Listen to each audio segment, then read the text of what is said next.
Tadam! Et voilà, mon vélo. Il est trop beau. Son nom, je sais pas. Pour l'instant, j'ai pas réussi à trouver de nom. C'est trop dur de trouver un nom pour les vélos. J'arrive pas. En tout cas, son nom, en tout cas sur la page Decathlon, c'est Touring 920. Pourquoi Touring? Parce qu'il est fait pour le voyage. Et 920 parce que c'est le plus cher. Ça fait mal. D'origine, il n'est pas équipé avec des porte-bagages. Ça, c'est moi qui l'ai rajouté.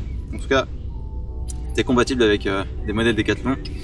Donc j'ai rajouté des porte-bagages pour pouvoir mettre toutes les sacoches de chaque côté, 2 devant et 2 derrière.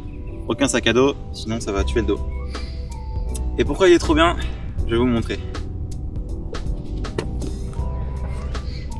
Quels points sur le vélo m'ont fait craquer? Eh bien, la première, c'est tous les inserts de cadre qu'il y a sur le vélo. C'est quoi ce nom technique? C'est juste pour dire qu'il y a des trous dans le cadre et qu'on peut mettre des choses dessus. En gros, on peut le pimper, ouais. On peut dire qu'on peut pimper le vélo. Au début, je vous montre, il y a ces vis-là qui sont juste en dessous du cadre. Ensuite, il y a des vis classiques, des porte-bidons sur les côtés, au milieu du cadre. Ensuite, il y a des vis à l'arrière pour le porte-bagages sur les haubans. C'est-à-dire que des vis qui sont vraiment faites pour prendre un porte-bagages dans la gueule. Et bien ça, c'est fait.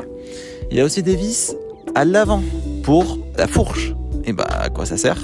Comme vous le voyez là, c'est pour le porte-bagages avant. C'est hyper stylé.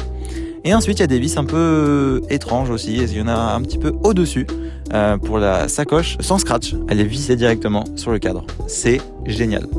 Ensuite, l'autre chose qui m'a fait vraiment kiffer, c'est la dynamo. La dynamo, c'est quoi?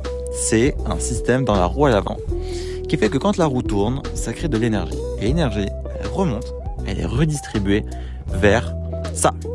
C'est quoi ça? Et ça, regardez, c'est une prise USB. Non, c'est pas une blague. Il y a vraiment une prise USB sur le vélo qui fait que je peux recharger mon téléphone, une batterie externe, la caméra, peu importe, directement en roulant. C'est un truc de ouf. Et quand j'ai vu ça, j'ai directement craqué. Je suis parti l'acheter. Ensuite, sur le vélo, il y a les porte-bagages. Porte-bagages, je vous fais une petite présentation. Porte-bagages à l'arrière. Je l'ai un peu pimpé. J'ai mis des chambres à air. Parce que les sacoches, une fois qu'elles se clipsent par la partie du dessus, la partie en dessous, l'armature de la sacoche fait que ça touche le cadre. Et donc j'ai dû mettre des chambres à air pour pouvoir protéger un petit peu la peinture.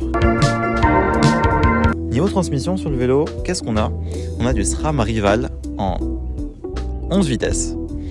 11 vitesses, mais bon, c'est un peu étrange parce qu'il est monté en monoplateau. Ça veut dire qu'il n'y a qu'un seul plateau sur le vélo. Et là c'est un peu étrange.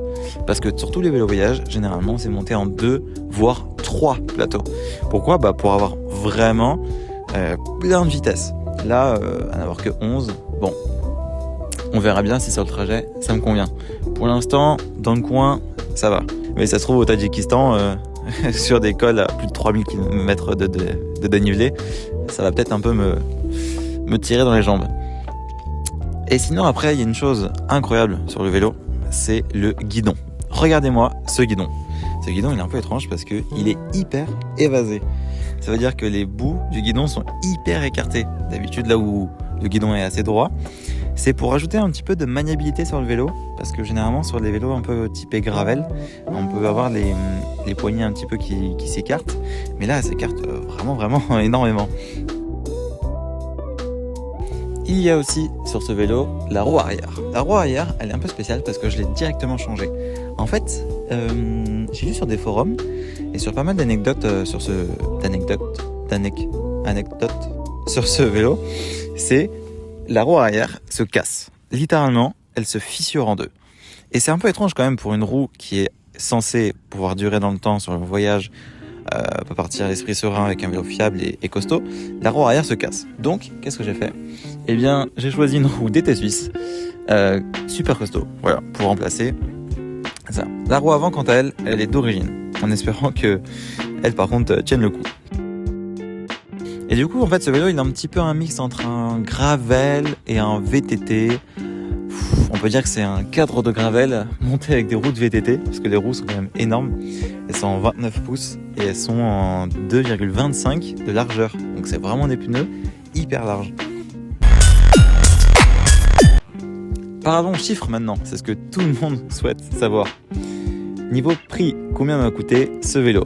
Actuellement, comme vous voyez sur la photo, le vélo m'a coûté 1699 €. Voilà. Niveau tarif, je le trouve assez compétitif quand même parce que ça reste très accessible par rapport à ce qui est monté dessus, par rapport à la transmission, au cadre, et surtout à la roue dynamo. 1199, je le trouve assez correct. Ensuite, il y a des porte-bagages. Actuellement, il est monté avec 2 porte-bagages.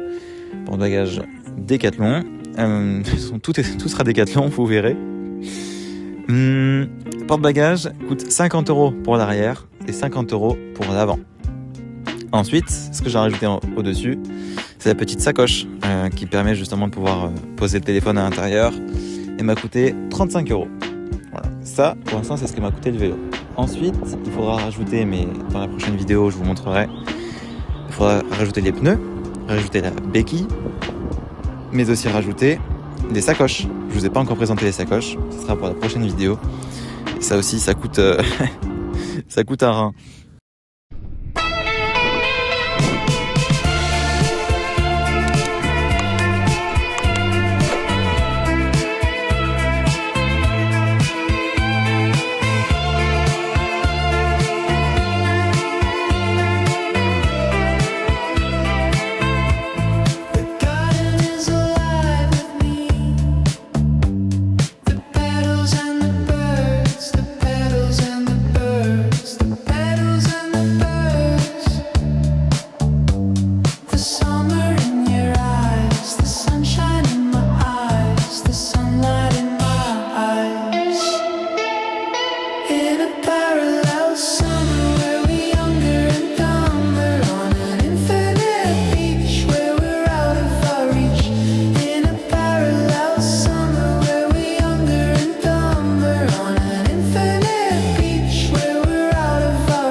And the bees, the sun inside of me,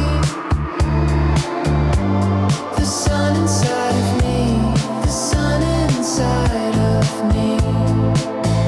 In a parallel summer where we're younger and dumber, on an infinite beach where we're out of our reach. In a parallel summer where we're younger and dumber, on an infinite beach where we're out of our reach.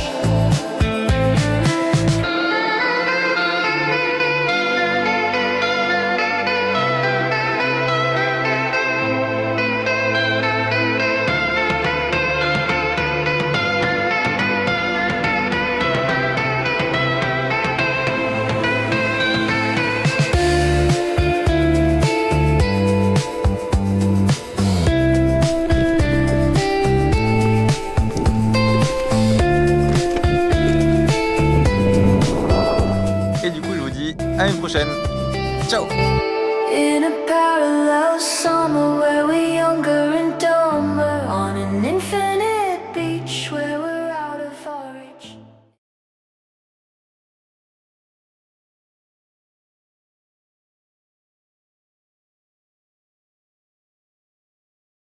Et voilà! As-tu vu? As-tu vu les conneries? Waouh!